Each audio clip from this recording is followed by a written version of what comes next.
nuyoo bi ci monsieur le préfet di gërëm monsieur le préfet di ko sant di ko gërëm ci taxawaayam parce que xam na luy taxawaayam ndaxte moom mooy le représentant permanent de monsieur le président de la république lii nga xam ne nag andi nañ ko fi tey dafa bokk ci service yi nga xam ni monsieur le président de la république daf ñu waxoon nañu dem à la base topp population yi à la base dimbale leen ci seen soxla jigéen ñu lan moo leen ëpp soxla ñu war a dem wàllu ji dundal seen njaboot war a dem soqalu ak décortiqueuse bi dundal seen njaboot waaye même épi yi nga xam ne dañ koy jëlee ci ca tool yi batteuse bi mën leen a dimbale ñu dàqale graine bi ak li nga xam ni moo ca bokkul kon tey su fekkee ni li nga xam ne dañu ñëw di ko def pour le président de la république mu yónni ñu monsieur le préfet bàyyi soxlaam yépp ànd ak monsieur le maire moom lañ koy defal ndaxte maire bu joxe ay suuf ñu ci defal say population ay service pour seen coono jeex ah maire boobu dañ koy gërëm waaye mu ngi liggéey de liggéey la bul état yu rek mu ngi liggéey boppam ndaxte population yi aussi gis nañ ni bi mu jógee rek dañu jóg fi ñu waroon a commencé nag nuyoo bi mooy sunu kilifa Serigne Xawsu li ñu gën a dalal sunu xel mooy dañu dugg si ci dëkk bi rek jubal ci jumaa ji ñu wàcce kaamil def xatma ñaan yàlla pour mu barkeel man am naa ci yaakaar non seulement am naa ci yaakaar mais dama jàpp ni dina réussir ba monsieur le préfet nga wax maire yi ne leen nañu def comme monsieur Badji nañu jox suuf ñu liggéeyal leen bu ko defee ci biir seen yëpp coono jeex xanaa liñ leen di dénku rek mooy nañu fay te nañu sàmm xaalis bi ciy génn ndax xaalis bi ci génn dafa war a wër bu ko defee ñeneen ñi am ndax wax naa monsieur le préfet ni ko bu ñu demee directeur juridique bu DER dina defar convention boo xam ne dina ko yónnee ndax foog état jël bëtam teg ko ci parce que moom moo fi représenté état te état dafa dugal fii xaalis kon ku la bëggal jàmm da nga koy bëggal jàmm te yaakaar naa ne du ñu ñëw mukk Sédhiou di recouvrer ci ak DER coono jeex la parce que yaakaar naa ne ku bëggul sa coono doo ko teg tam coono lii nga xam ne nag andi nañ ko fi tey dafa bokk rek ci li daan andi Sédhiou ndax bi nga xamee ne DER ñëw na Sédhiou léegi ah am na lu ñu jot a def ndax lii ak DER coono jeex na di boutique pareegu ñoom ndax bu courant bi ñëwee dinañ andi froid bi dinañ andi congélateur yi waaye aussi dinañ def ay services yoo xam ni muy Orange Money muy Wave dinañ fi def loo xam ne dootul soxla di dem dëkk ak dëkk parce que dañu bëgg seen coono jeex lii nag mu ngi coûté 10 millions ndax 10 millions 800 ndax dafa am matériel bi ñu jënd mais aussi dafa am fonds de roulement kon loolu moo tax pavi boobu nga xam ni moom la ñuy continuer di ko liggéey te représentant nekk fii pavi boobu moom la ñu bëgg a renouveler bu neexee yàlla ni ko président bëggee muy pavi 2 bi jëm ci tool yi ndax mooy jëm ci les fermes intégrées te ferme yooyu ah le maire de Sansamba joxe na ci exemple bu am solo monsieur le maire Ousmane Badji maa ngi lay gërëm ci turu président ndaxte bi ñu déclaré rek ni am na programme 3000 fermes intégrées yu tudd Bay Sawar président ci boppam joxe tur bi yow da nga ni bëri rek daal di génn 50 hectares 50 hectares yooyu nag day nekk symbole li tax muy nekk symbole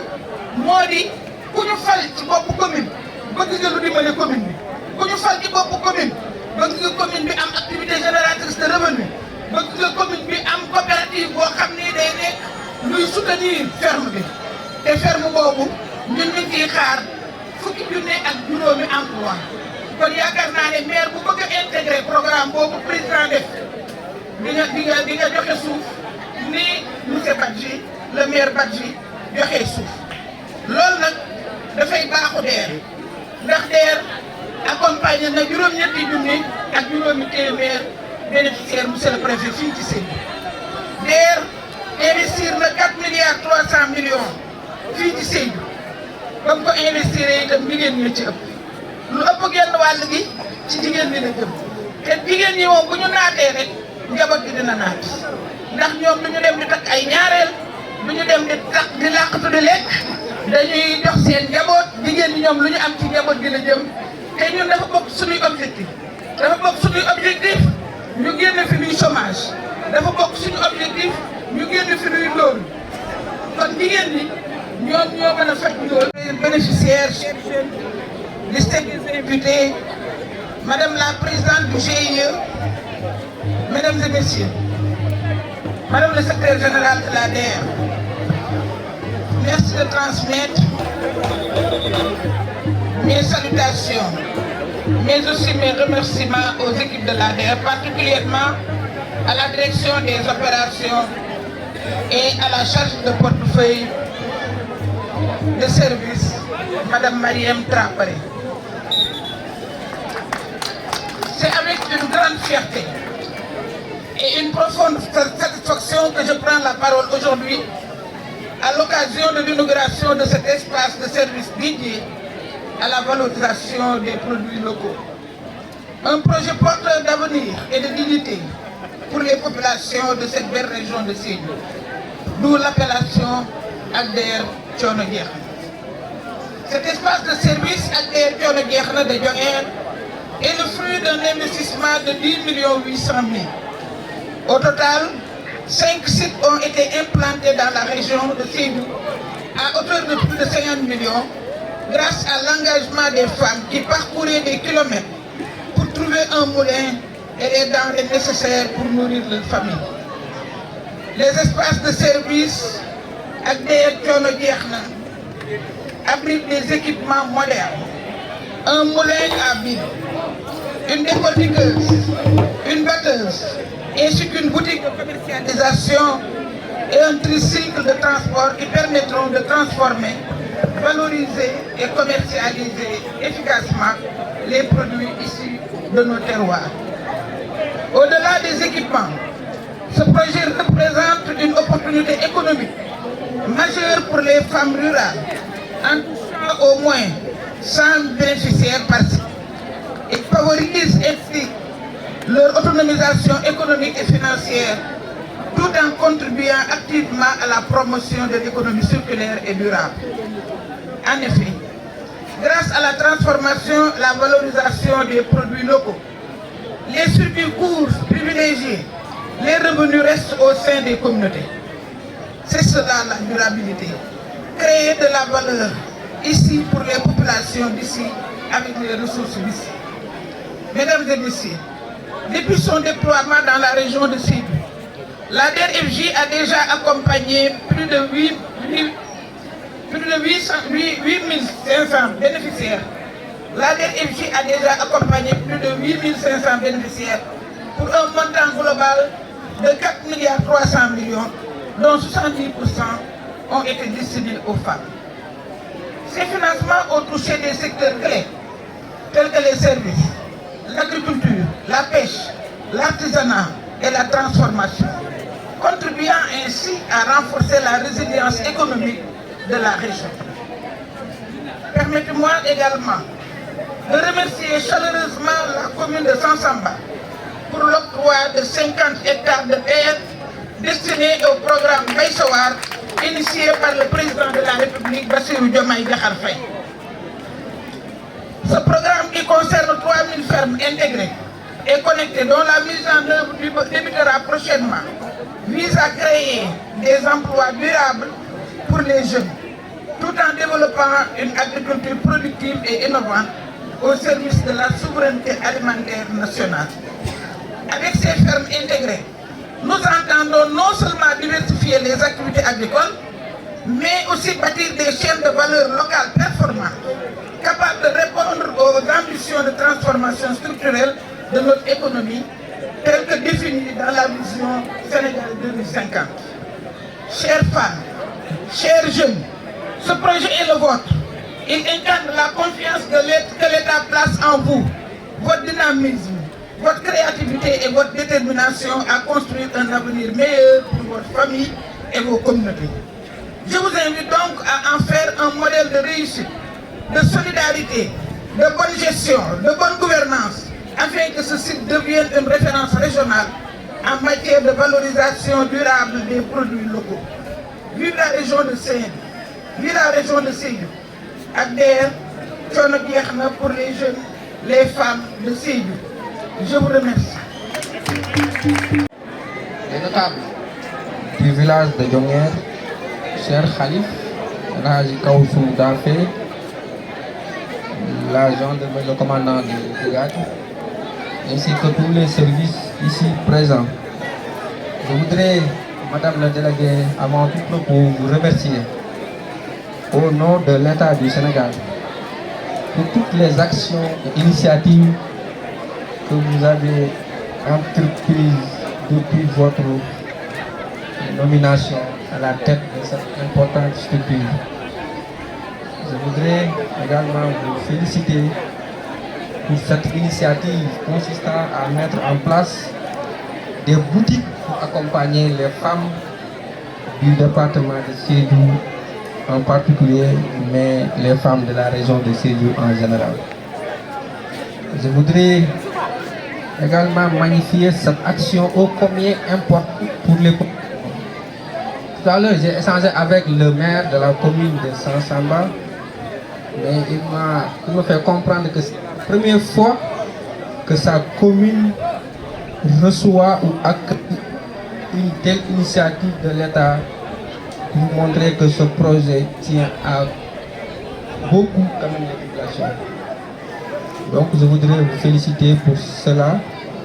mais également vous dire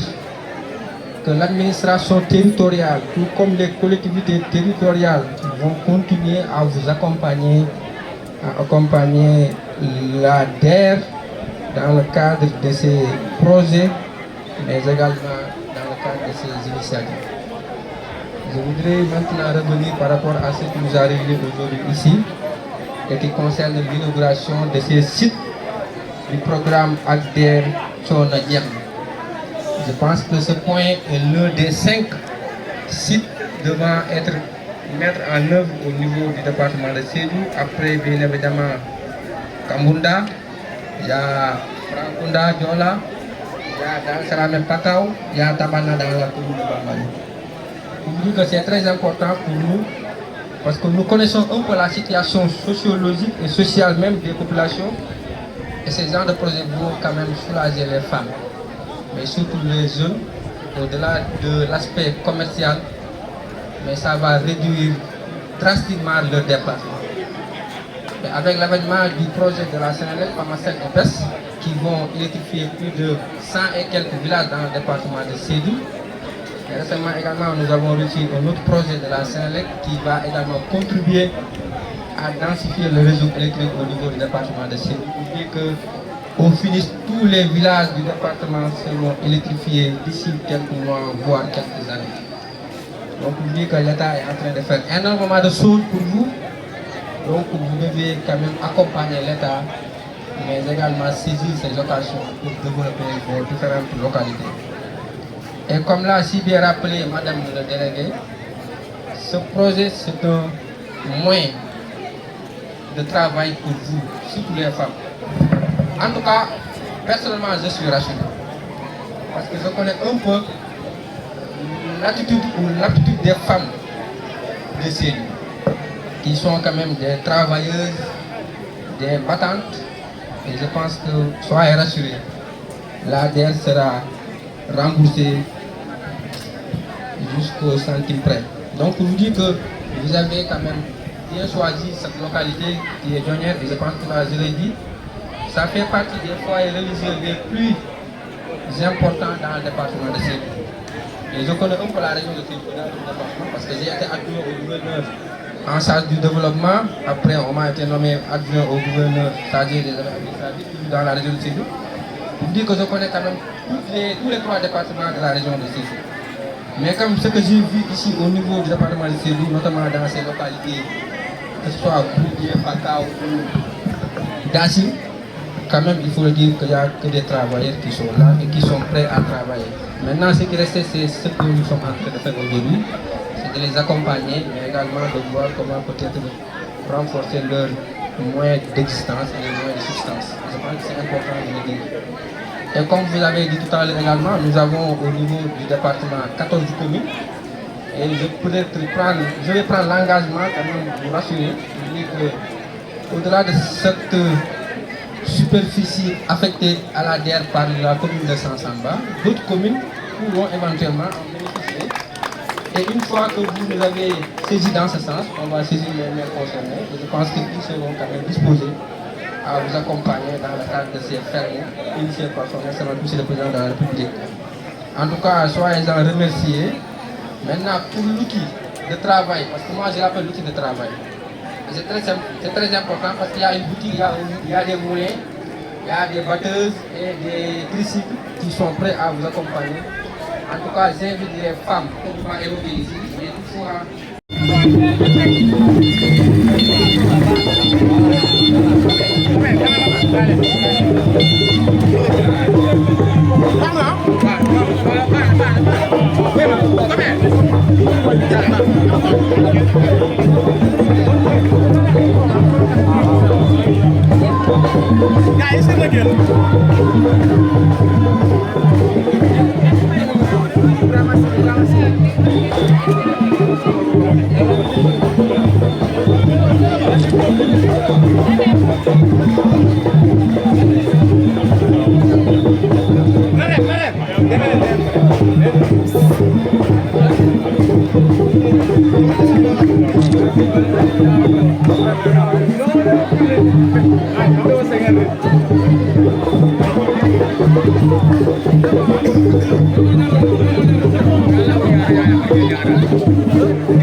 Patron, ça va? Iya, kondak banyak.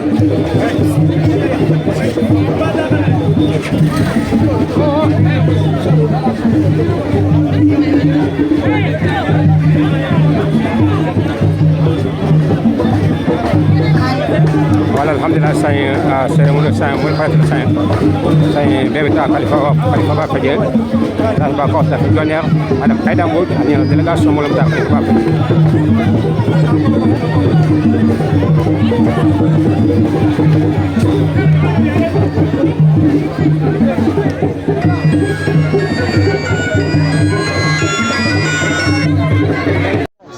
Kabunda Mandeng, ngalu konton, ngal tentu ngal jayi.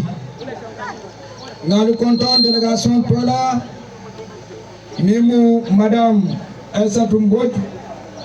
délégué général DER. Wol nata banko kambi somanda kana taman baro mi kete jang kambunda jang kana kajura. Abe kambunda alkal kontona ba tentula. Ay imamu konton a tentu a jayi. Bar musol ngal konton ngal tentu ngal jayi alla jiarola ani fonni kel be mi benta jang. Mbe imamu kontona ba tentula ba jayila. Ay amarol di ako be fenom nyinti.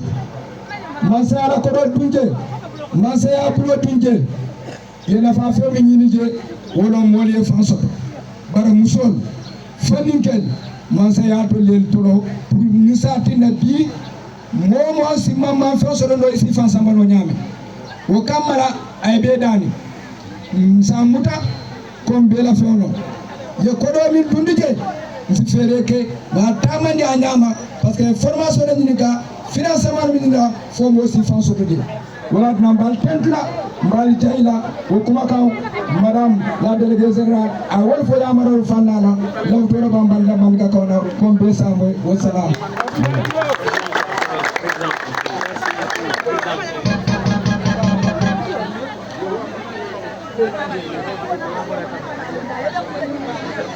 yama koyro min dinna kayitandila ko ntol jata ma koyro lan andum makate kelal fanan mba mutala nyama mba jala nyama itoli da to min dinna janni wotema inshallah baba nan ni babula do kono baba nan ni babula do kono e yan tesiti andum be ba fankari wala le te inshallah mbake la nyama yo ntanda hano la diamo fanana tanko manna alfa ba konton min kata alhaj ba ko dafi ma konton na ba ten tula ba jeyila andum bi ni aje tol ba ñu kon ala nate alma mele nyaato alma solo sima yala ni jata kende ya kanta la duwa ba la sate ala duwa ba banko e ala duwa ba jama mu mebe woto alma aliya so sima yala ni jata kende ya maka fo mu mebe konton na mbe tentula mbe jeyila nadi amota siano la sa pale ko kala mu ci ba jide ni yalla ko atele jode ma ka ko nyato kaya assalamu alaikum jalba ambatu voilà asemini nyaronya tonya lebe labana kono fokone dige pako wiri jarindari ajamat nani dige pako manosano ngomore malegena mumu jebe kalabang joy kadi passe mugera pati ay kuseka jicho ujap ijukut tasaba tekitap ijabo ujiksa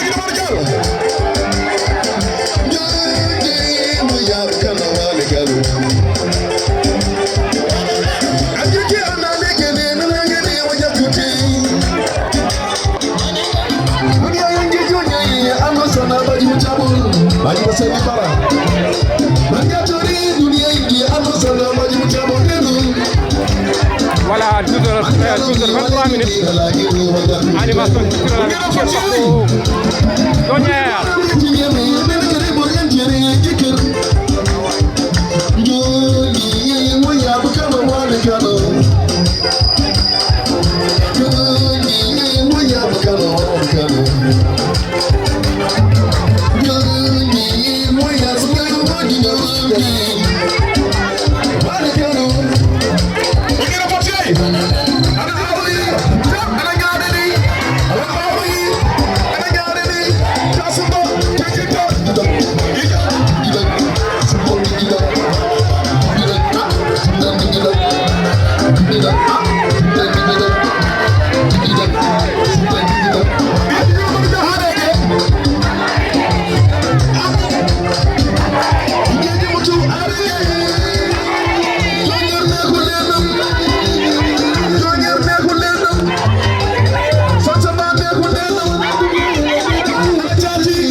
Animation culturelle avec DJ Paco. Ce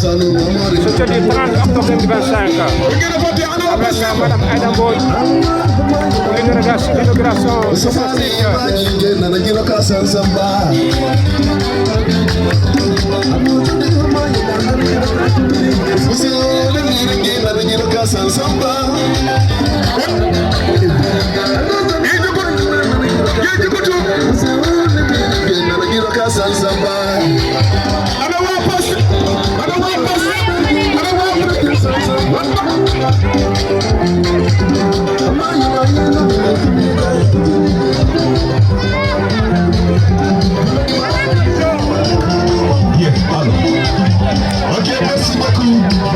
Merci beaucoup. Didier Oulon.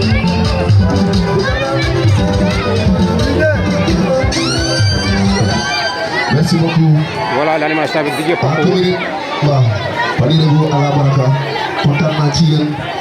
Ñi ñu dalal kontaan nañ ci yéen. Allo. Les ande sautu jabur nak. Anya jat. Donc voilà tout le monde sur la développement moyen. Donc kudu wa kudu ba ko tutu ko bañu joy. Amité les saforé. Merci beaucoup agel nak. Didier Paco Badji Bassel de Tijim Assep était super donc merci beaucoup. di Sako si beaucoup mission bi léegi continuer xew bi neex na ba pare mais ak bés day gën a neex encore ki nga xamante ne wax délégué général docteur Aïssatou Mbodj moom mi nga xamante ne ci digg président de la République Diomaye Faye dafa nekk di def ay activité ak ay action fépp ci Sénégal jeexal coon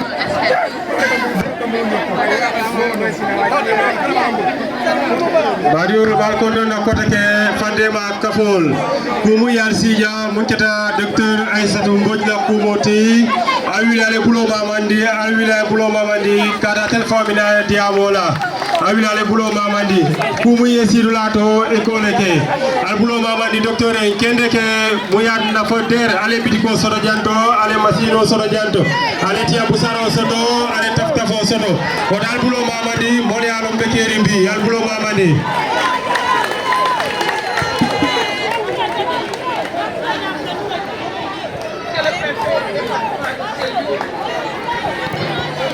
C'est le maire de la commune de Fassamba,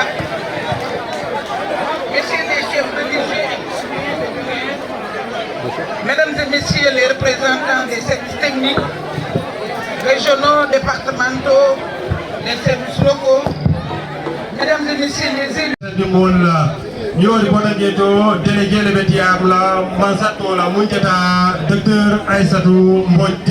kaita dalla derlo kobe nyami yo bona jeto monsieur le préfet wala betiabla kato atelo alpha bati nag ñu tàmbali ci ni mu gën a gaawee parce que xam nañ ne naaj bi tàng na te taxawaay bi yàgg na kuy njëkk ñëw nag ñu invité ko mu jël parole mooy ki nga xamante ne mooy chef de village bi ñu ñaan ko mu jege si ngir rek mu def li nga xamante ne mooy discours am mi ngi tudd Mamadou Daffé. ba Mamadou Daffé ci lana janto atelo chef de village oti albulo maye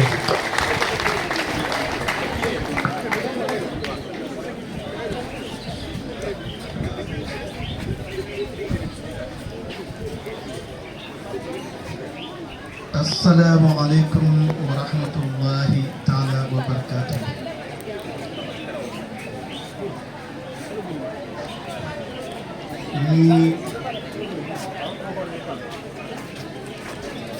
Bañu sant Yàlla julli ci Yonent bi sallallahu alayhi wa sallam. Ñu ngi dalal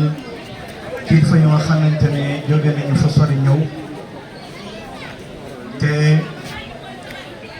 ñi nga xamante ñooy borom dëkk bi dalal leen ñu leen wax ne dal leen ci jàmm di leen ñaanal yàlla defal leen jàmm ba ngeen dellu ci jàmm yi lu ñu xalifa wax rek mooy seen liggéey rafet na soxna si sa liggéey rafet na soxna Aïda Mbodj sa liggéey rafet na liggéey rafet ba nga xamante ne macha allah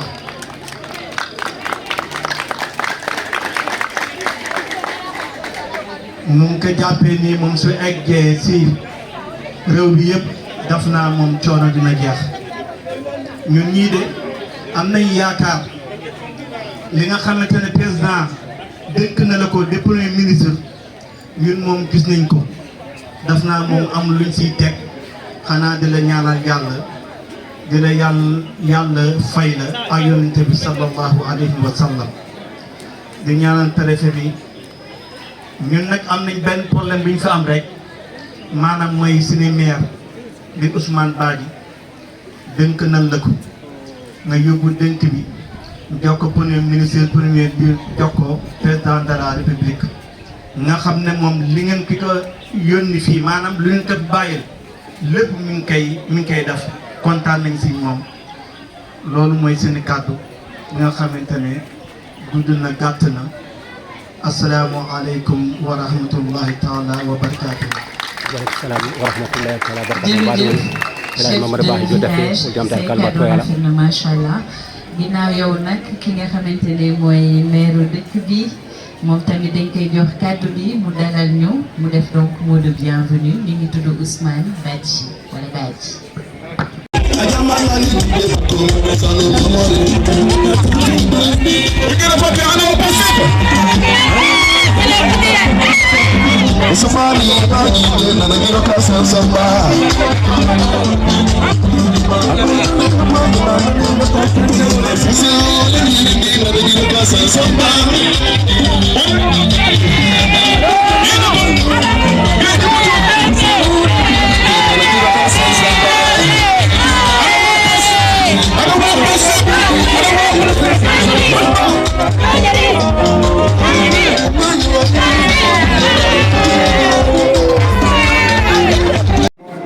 Voilà, alhamdulillah, c'est un jamboulé, on est bien.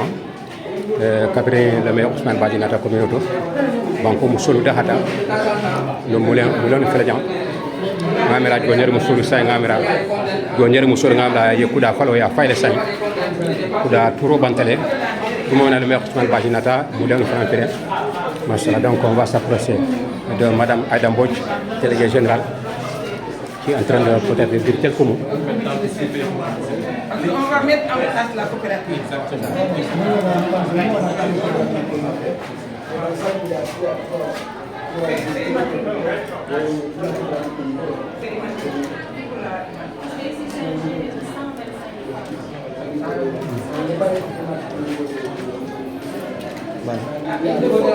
Il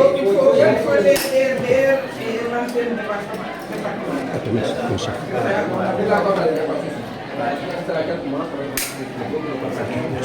on a une convention avec les DRDR pour faciliter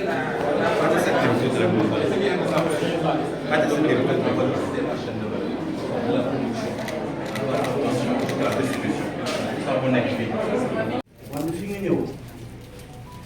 foo mënta ne mën na wax amiin ñu la fi teew xamante nañu si biir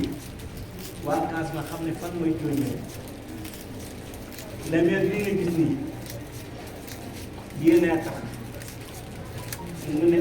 aja ay dem ba dina fi ñëw pour ñaanaka mu indi la fi yàlla na la yàlla may wér yàlla may la gudd fan amiin Allah njaboot yàlla sàmm leen amiin sama bu nga xamante li nga bëgg si ñoom amiin yàlla defal la ko te mu nekk sa kanam wax ñu la nga dem de te am na yaakaar dama ko seen njaboot ak lu fi nekk sa taxawaay si Sénégal am na lu si xam tuuti am na sa benn xarit bu ñuy wax As Faye yàlla na ko yàlla xaaj àjjana suma xarit la ñu am dal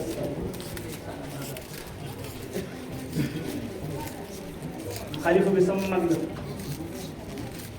billahi wal kitaabi sa ñëw fii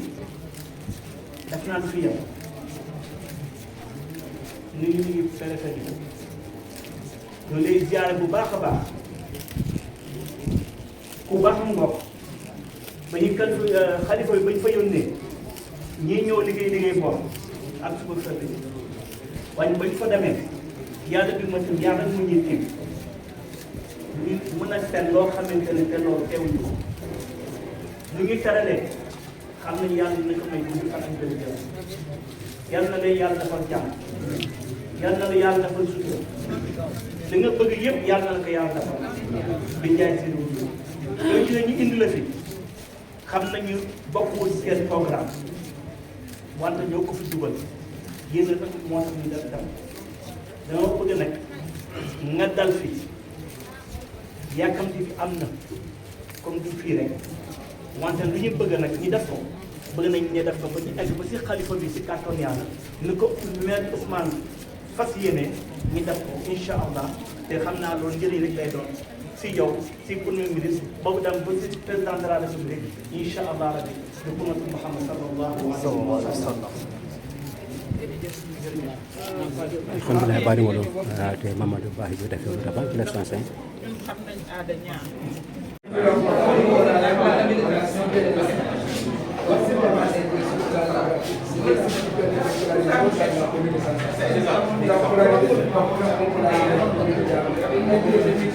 Merci.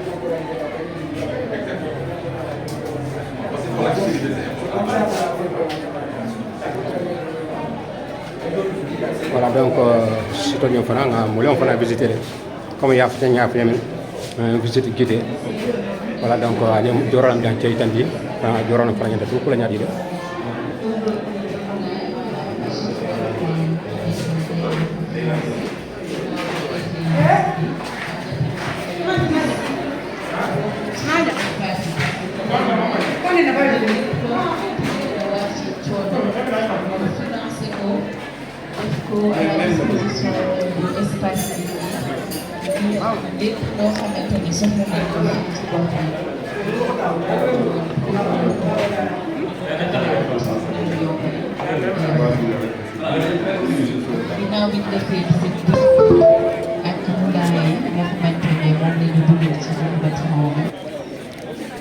Voilà, alhamdulillah, c'est un cas pour lequel nous avons délégué Madame Aïda Mbodj, la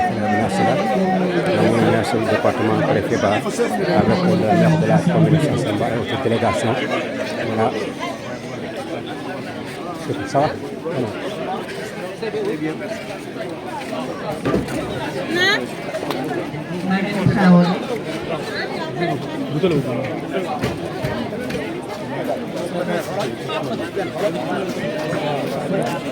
C'est le CV, le commandant président du site.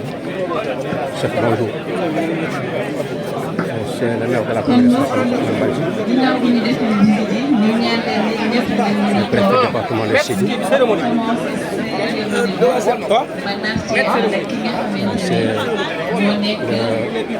délégué général de Madame Aïda Mbodj, la délégation installée, ça y est, la cérémonie au Kono Machallah. Comme programme, il y a l'année, changement de sortage, il y a un ça y est, là, on a fait aller.